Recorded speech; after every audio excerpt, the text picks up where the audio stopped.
आज भी वो दृश्य सजीव हो जाता है जहाँ रेत ही रेत है, रेगिस्तान में रेत ही रेत है और दोपहरी हो रही है और वो जो धूल है वो इतनी हॉट हो रही है, पैर जल रहे हैं। वो सजीव वर्णन और एक ऐसे व्यक्ति का हाल जो कि उसका पूरी तरीके से वस्त्र भी फटे पड़े हैं, जो उसकी बदहाली है, न पैर हैं और कांटे पैरों में लगे हुए हैं।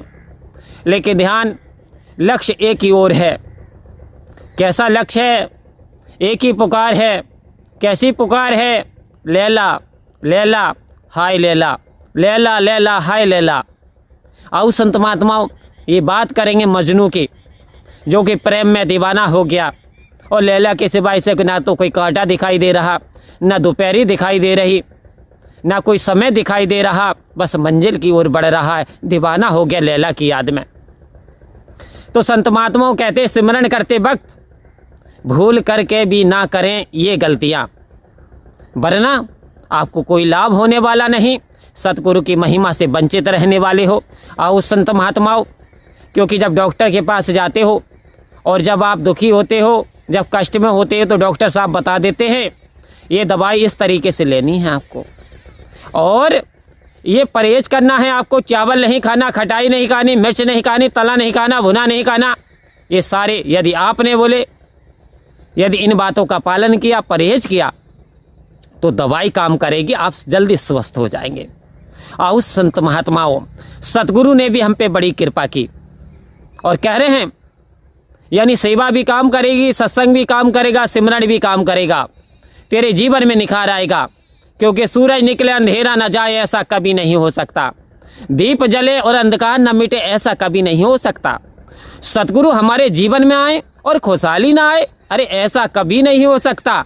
तो आओ संत महात्माओं, कह रहे हैं कि जिस प्रकार से लैला की याद में मजनू भूल गया और एक व्यक्ति वहाँ पे नमाज पढ़ रहा था बैठे हुए और मजनू की उस पर ठोकर लग गई। वो व्यक्ति कहता है, क्या तू अंधा हो गया, तुझे दिखाई नहीं देता, तूने मेरी नमाज को कजा कर दिया।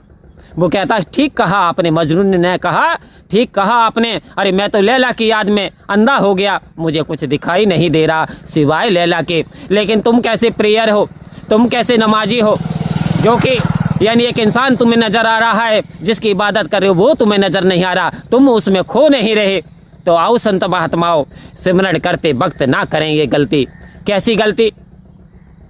जब सिमरन करें तो लक्ष्य ये परमात्मा, ये निरंकार का एहसास, लक्ष्य सतगुरु के चरणों का ध्यान और डेडिकेशन, समर्पण। हे सतगुरु सच्चे पातशाह, तू पूर्ण है, तू पूर्ण है, समर्थ है, तू लाचार नहीं है, तू सर्वशक्तिमान है।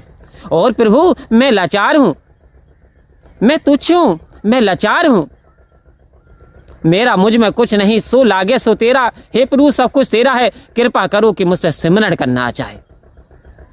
अब ध्यान बना लिया। जैसे युधिष्ठिर ने अर्जुन से पूछा, गुरु द्रोणाचार्य ने अर्जुन से पूछा कि तुम्हारा ध्यान कहाँ है, तो अर्जुन ने कहा, गुरुवर मुझे चिड़िया की आंख नजर आती है। तब गुरु द्रोणाचार्य ने कहा, लगाओ अर्जुन निशाना, और एक ही बाण में अर्जुन ने चिड़िया को भेद दिया था। आओ संत महात्माओं, जब सिमरन करें तो संसार के विचार, जितने विचार हैं, जितनी वासनाएं हैं, जितनी इच्छाएं हैं, सब त्याग दें, जीरो हो जाएं। अभ्यास करें, तू ही निरंकार, मैं तेरी शरण हाँ, मैनू बख्श लो। हे परमपिता परमात्मा, तू निरंकार है, अब मैं तेरी शरण में आ गया, अब मुझे क्षमा कर दो, प्लीज फॉरगिव मी, मुझे क्षमा कर दो। तो प्रभु ये परमात्मा दया का सागर है।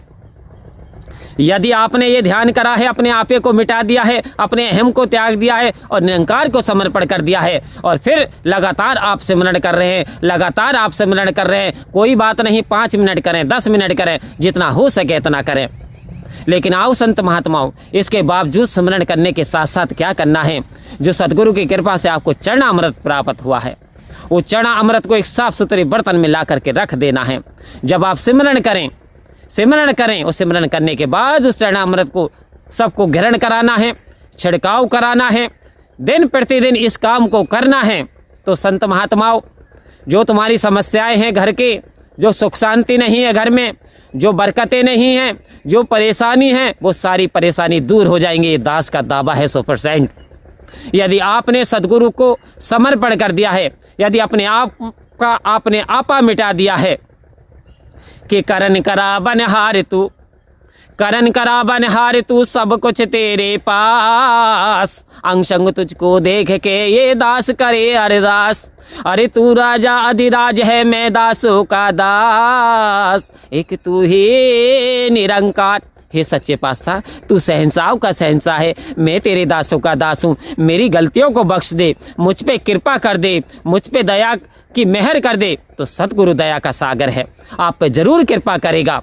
आपके दिन बदलेंगे, क्योंकि हमेशा रात नहीं रहने वाली, दिन का उजाला भी निकलेगा। आपके जीवन में भी खुशहाली आएगी। बट सतगुरु पे विश्वास बनाए रखिए, सेवा सत्संग सिमरन करते रहिए, परम प्यार से कहिए धन्यवाद जी।